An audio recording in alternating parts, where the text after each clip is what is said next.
What's up, everyone? It is Mike at Gladiator Journey, and I wanted to bring you a quick video today for my top 5 overlanding essentials. Also great just for camping if you like to get out for the weekend, but enjoy some creature comforts.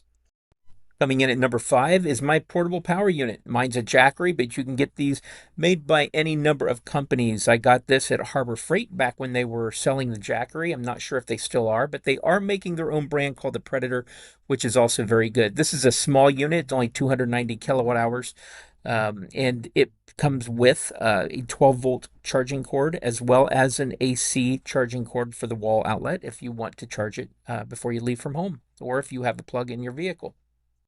Coming in at number 4 is going to be my portable fridge. This thing has been awesome. No more stopping on my way to go camping to grab a huge bag of ice to take up half of my cooler. This thing is a 48 quart refrigerator. It is not a cooler, so it does not keep things cool once it's disconnected, but it comes with both the AC plug and the 12-volt plug, just like the Jackery did. And you can use either one of those to plug this unit in. You can see here, I have the 12 volt plugged into the Jackery, and that's the best way to run it if you're going to run it off a portable power supply, because if you use the AC of the portable power supply, then you're going to be activating the inverter and a fan inside to keep it cool, so you're going to burn a little more energy. What's even crazier is this little Jackery will run this fridge as long as it is in eco mode for nearly 20 hours without needing to be recharged. Number 3. Well, speaking of needing to be recharged, number 3 is going to be my Thunderbolt solar panels. I am by no means wealthy, so I'm a huge fan of discount shopping, and the Thunderbolt solar panels were, and I believe still are, available at Harbor Freight.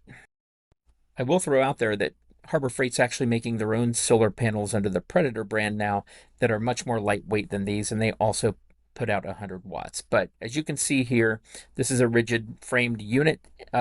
Each panel here is provides 50 watts of power. So unfolded and pointed towards the sun, at full sun, you are pulling in 100 watts. Now, the Jackery itself only accepts 60 watts of incoming charging power. So going back to the Jackery for just a moment, I would like to add that when you plug the solar panels into the Jackery, like so, and you have other things that you're powering that are plugged into the Jackery, that you can both power those things and still charge your Jackery without sacrificing, because it allows a pass through of power.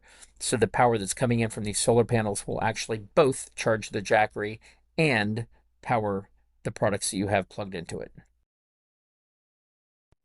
Due to the metal frame, these are a little heavier, like I mentioned, than the Predator brand that Harbor Freight currently has, but they do pack away very easily.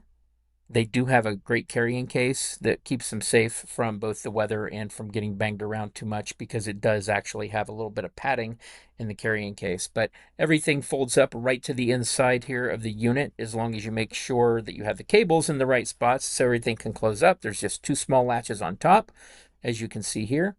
Make sure those are latched, and then you will be able to slip it right back into the bag. For storage options, I put mine in the bed of my pickup truck. That's where it spends most of its time. Inside this padded case, I have not had any issues with anything getting banged up at all, but it fits nicely in your trunk or the back seat as well. So your storage is up to you. Now moving on to my number 2 pick, and it's going to be my camping chairs. Now, for a long time, I lugged around the regular old Coleman.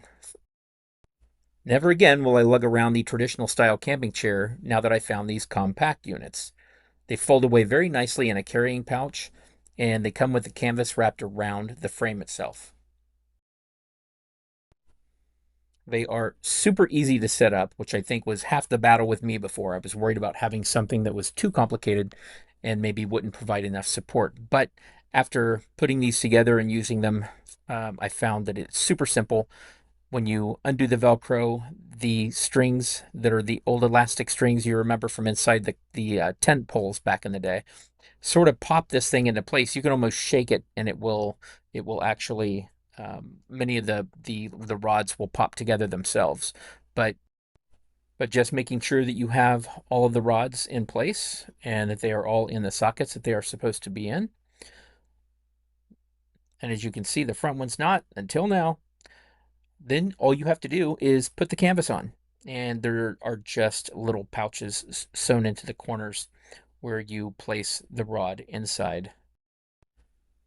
The biggest advantage that these chairs have offered so far has been the space they save me. I can put these both chairs inside my camping tote in the bed of the truck. So no longer do I have to keep a chair flopping around in the bed of my truck or make sure it's tied down so it doesn't blow away somewhere. These fit right inside my tote, go together very quickly, as you can tell, and support up to, I believe, 250 pounds. I'll get this chair packed up and move on to my number one pick. And for me, number one is going to be a great tent. For me, that is my rooftop tent. But rooftop tents are not for everyone. I do like being up off the ground so that I don't have to worry about predators or pests quite as much. But I am still capable of opening up and packing up a rooftop tent. And some people may not be, or some people may not have a truck or a vehicle that will accept a rooftop tent very well. If, like me, you enjoy being up off the ground, look into manufacturers that make tents that fit into the bed of the pickup truck.